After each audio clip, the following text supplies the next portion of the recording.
الرحیم۔ تو اب دیکھیں نا، آخر کے اندر میں آپ کو یہی بات بتاتا ہوں کہ یہ دنیا ہے، یہ فانی ہے۔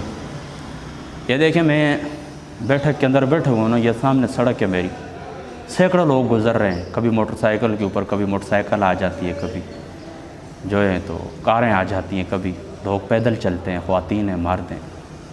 یہ آج سے کچھ سال پہلے یہ لوگ نہیں تھے، ان کے آباء و اجداد تھے، اب یہ ہیں، کچھ سال بعد یہ بھی نہیں ہوں گے۔ یہ دنیا کا نظام ہے، یہ اسی طرح چلتا رہے گا، آپ کی جگہ کوئی اور لے لے گا۔ قبر کے اندر جو آپ کے ساتھ جانے والی چیز ہے وہ آپ کے اعمال ہیں، آپ کے اعمال ہیں۔ وہ نبی پاک صلی اللہ تعالیٰ علیہ وآلہ وسلم آپ کے اس فرمان کا خلاصہ یہی ہے نا کہ ایک لمٹ ہوتی ہے، یہ جو تمہارا مال ہے اس کی یہاں تک لمٹ تھی، تمہاری اولاد ہے قبر تک اس کی لمٹ تھی، اب بات ختم ہو گئی۔ قبر کے اندر جو تیسری چیز تمہارے ساتھ اکیلے جانے والی ہے وہ ہیں تمہارے نیک اعمال، زاد راہ، یہی آپ کا زاد راہ ہے۔ راستہ آپ کا طویل ہے نا، تو طویل جتنا طویل ہوگا اتنا زیادہ آپ کو کھانے پینے کی اشیاء اور یہ آپ کو ساتھ لے کر جانے پڑیں گے، تو کتنا آپ نے وہاں پر رہنا ہے، ہمیشہ رہنا ہے نا، تو ہمیشہ کے لیے زاد راہ آپ رکھیں اپنے ساتھ۔ تو یہ آپ کا زاد راہ ہے، باقیات و صالحات ہے، نیکیاں کرنا، اچھے اخلاق کے ساتھ لوگوں سے پیش آنا، اپنے حقوق ادا کرنا، فرائض ادا کرنا، اللہ تعالیٰ نے جو آپ کے اوپر فریضہ رکھا ہے اس کو ادا کرنا۔ یہ دنیا آپ کو بڑی جلدی بھول جائے گی، بڑی جلدی نہیں بلکہ میں تو کہتا ہوں آپ تو یاد بھی کوئی نہیں کرتا، آپ تو یاد بھی کوئی نہیں کرتا۔ اچھے بھلے میں نے دوستوں کو دیکھا ایک جگہ کے اوپر بیٹھے ہوتے ہیں نا، تو کسی کی وفات کی خبر آتی ہے کہ فلاں شخص فوت ہو گیا، تو وہ زیادہ سے زیادہ پتہ کیا کہہ دیتے ہیں، اچھا یار ابھی تو ٹھیک تھا، کل میری اس سے ملاقات ہوئی تھی، بالکل ٹھیک ٹھاک تھا، کیا ہوا تھا؟ تو پھر وہ کچھ نہ کچھ کہتے ہیں کہ ہاں جی اس کو اٹیک ہوا ہے، اس کو یہ ہوا ہے، اس کو فلاں بیماری، اس کو ایکسیڈنٹ ہو گیا، بس بات ختم ہو جاتی ہے، بات ختم ہو جاتی ہے۔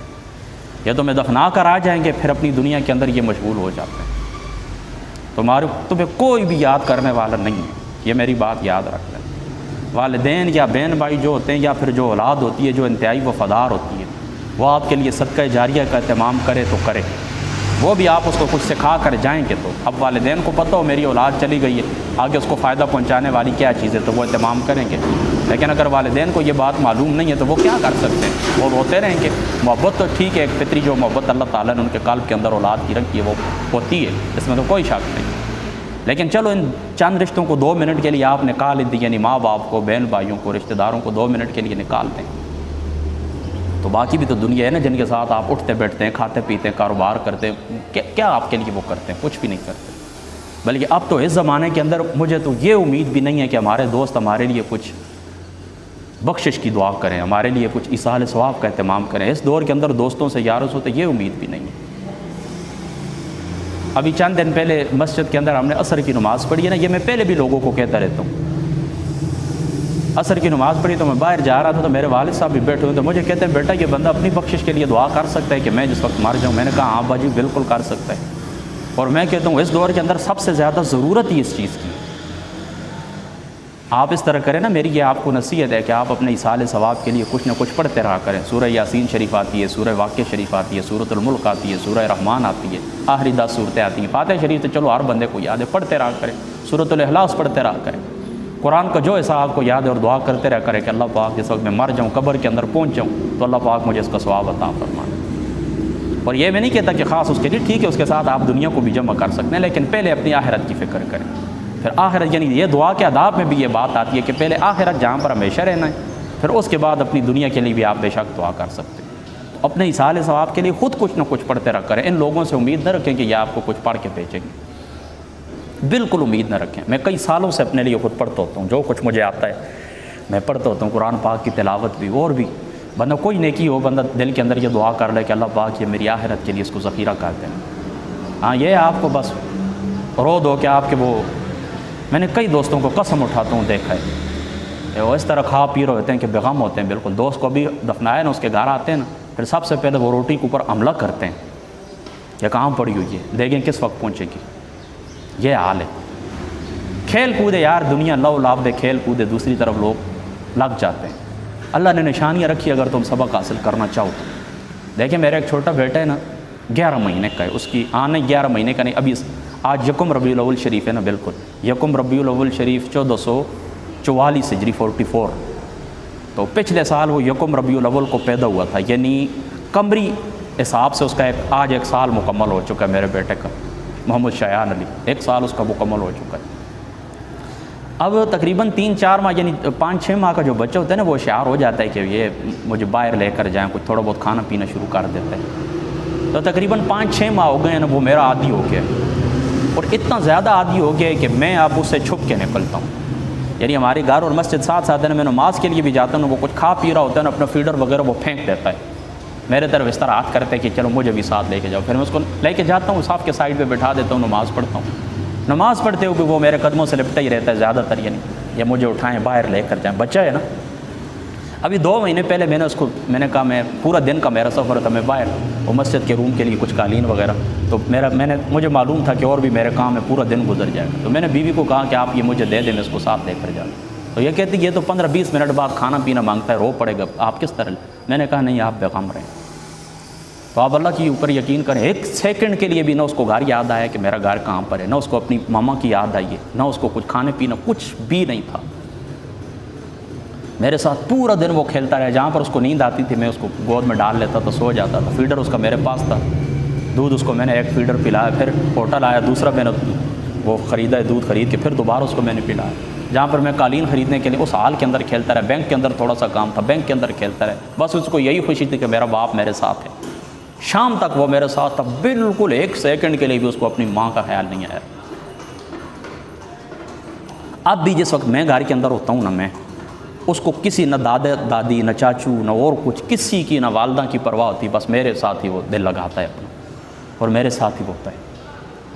لیکن اب میں گھر کے اندر نہیں ہوں، میں باہر ہوں اس بیٹھک میں. اب اس طرح وہ اپنے کھیل کود کے اندر مشغول ہے، کوئی اس کو کھلونا دے اس کے اندر وہ مشغول ہے. اب میں اس کو اب یاد نہیں. اب وہ اپنی ماں کے ساتھ اپنے گھر والوں کے ساتھ وہ کھیل کود رہا ہے. کئی دفعہ اس طرح ہوتا ہے، بیوی میری سسرال میں ہوتی، میں وہاں پر جاتا ہوں تو وہاں پر وہ کھیل رہا ہوتا ہے اپنے حالانکہ جو اس کے بیٹے ہیں بیٹیاں ان کے ساتھ کھیل رہا ہوتا ہے. تو جب مجھے دیکھتا ہے نا تو اچانک وہ سارا کھیلنا بھول جاتا ہے، ان کے ساتھ دوڑ کے میری طرف آ جاتا ہے. تو اللہ تعالیٰ نے نشانیاں تو رکھی ہے نا، گو کہ یہ مثال وہ کامل مثال نہیں ہے، لیکن سبق تو اس کے اندر ہے نا ہمارے لیے. سبق کیا ہے کہ جس وقت ہم سامنے ہیں نا تو ہمارا کچھ نہ کچھ تذکرہ ہوتا رہتا ہے کہ ابھی یہاں سے اٹھا ہے، یہاں سے گیا ہے، وہاں پر کھایا ہے، وہاں پر پیا ہے، وہاں پر بیٹے کے ساتھ تھا، وہاں پر بیٹی کے ساتھ تھا، وہاں پر بیٹی کی شادی کے اندر تھا. لیکن دنیا سے آپ آنکھ اوجل ہوتے ہیں نا، آنکھ اوجل پہاڑ ہو جاتا، پھر بات ختم ہو جاتی. وہی آپ کے جو دوست ہوتے ہیں، جو رشتہ دار ہوتے ہیں، قریبی رشتے یا آپ کی اولاد بھی ہوتی ہے، وہ دوسرے کھیل کے اندر مشغول ہو جاتی.